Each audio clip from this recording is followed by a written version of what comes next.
As long as people have been around, there have been superstitions. And when the weather grows colder and the year's work is done, Christmas is a ripe time for the imagination to conjure beliefs in supernatural influences, omens, and luck. In Slovakia, it is believed that putting fish scales under dinner plates will bring you good luck. In Ireland, legend has it that honeybees celebrate Christmas by singing a song of praise to Christ. Only those free of sin can hear the tune. Some even believe that during the festive season all animals can talk, but that it is bad luck to test the theory. Across Europe, where the old tradition of Christmas caroling sees groups of singers go to people's houses to sing festive songs for them, it is considered bad luck to turn carolers away without having given them some food, money, or a drink.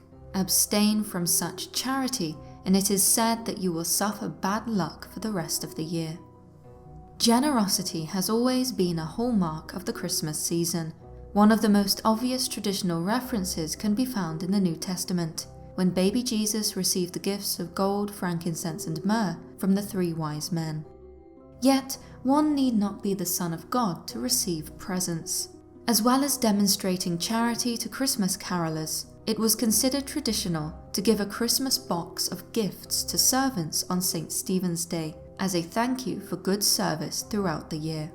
It is for this reason that in the United Kingdom and some countries that previously formed part of the British Empire, that this day is commonly referred to as Boxing Day. As for friends and family, the exchange of gifts is brimming with traditional belief. For the superstitious, it would be unthinkable to present shoes to a loved one for Christmas.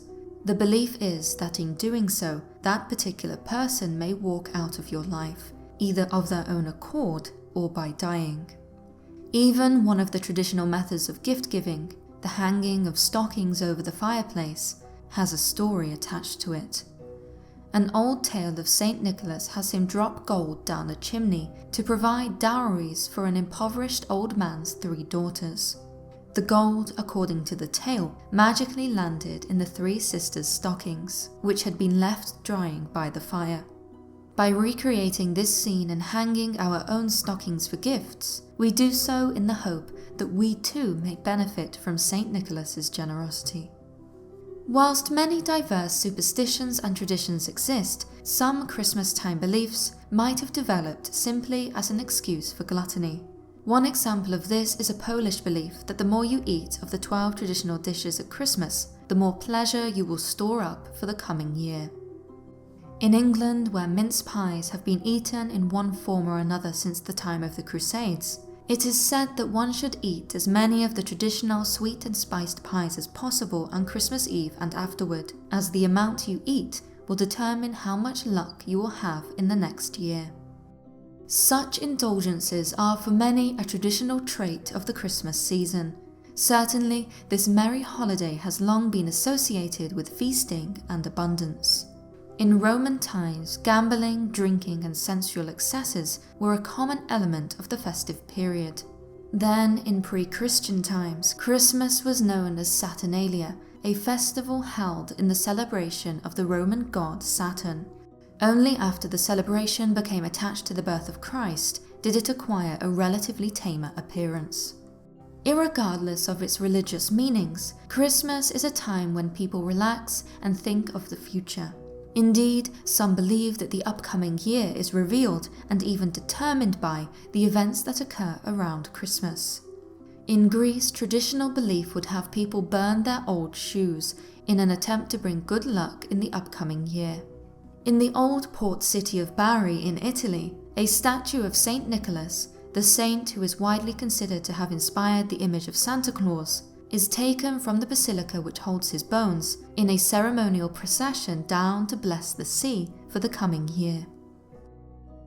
One old tradition has people testing the theory that the following year can be revealed during Christmas by leaving a small heap of salt on the table for Christmas Eve.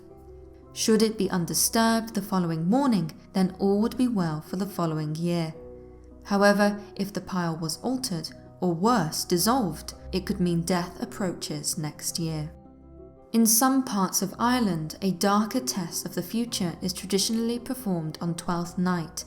The family of a given house sits together around a table, with each of them lighting a candle to place it in a round cake. The order in which each of the candles burns out represents the order in which each member of the household will die. Divination is but one of the many mystical aspects of the Christmas season. Some festive decorations, of which many are still commonly put up, are also said to serve a magical function. Most notable are the holly wreaths hung on front doors at Christmas time. Holly has traditionally been considered a sacred and powerful plant, with the ability to protect a home from witches and lightning.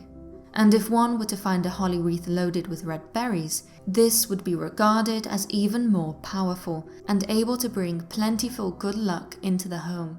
This was because holly laden with red berries was associated with Jesus' crown of thorns, with the red berries denoting drops of Christ's blood. Sinisterly, however, if holly is brought indoors, it is believed to invert its powers, turning on the household and potentially foreshadowing death. Another plant which is commonly seen during Christmas, also thought to bring good luck and health into the household, is mistletoe. Traditionally, it is hung up inside the house so that when one stands underneath it, a berry is eaten and a kiss is had. When all the berries are gone, the kissing stops as well. And if one were to have been overzealous and have eaten too many berries, then one might discover that more than just the kissing stops, for in large quantities mistletoe berries can be lethal. Mistletoe's association with good health extends to pre-Christian England, where Druids believed the plant to have magical abilities. Oddly enough, the poisonous and parasitic mistletoe does have many health benefits when administered properly, with modern science discovering that the Druids were not wrong in thinking of the plant as magical. Today, festive mistletoe is used to treat epilepsy, cancer, and other illnesses. The lighting of candles at Christmas is a widely practiced tradition. Serving a practical and decorative purpose, candles are also associated with luck. For the superstitious, it is vital that candles are kept burning and undisturbed from the time they are lit on Christmas Eve until they are put out on Christmas Day. And for those who take a candle to church, it is considered bad luck to bring the candle home. Thus, traditionally, decorations, contrary to what one might think, very rarely served a simple aesthetic function.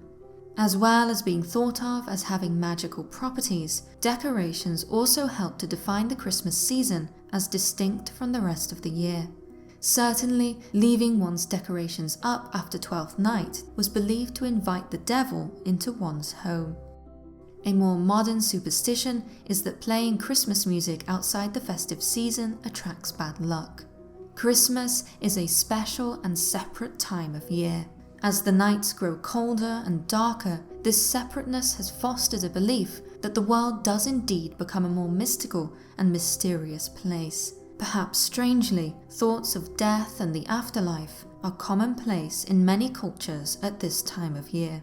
Telling ghost stories on Christmas, for example, has been a tradition for hundreds of years. In Ireland, the power of Christmas is so manifest that it is thought that the gates of heaven open on Christmas Eve, providing both saints and sinners with automatic entry through the pearly gates should they die on that day. Death and life are thought to go hand in hand during this time, for if one were to die blessed, it was also thought that a child born during Christmas would lead a charmed life. These are but a few of the superstitions and traditions which, over the centuries, have been created, believed and celebrated by countless people. These beliefs are what help make this time of year significant, for when the cold weather descends and the nights are dark, the world stands still, leaving the mind free to contemplate all that is mysterious and envisage all that is to come when the green of life returns to the earth. Thank you for watching. If you would like to learn more about this festive season, why not watch another of my videos suggested on screen now about Christmas monsters and festive ghost stories. I wish you all a very Merry Christmas and a Happy New Year.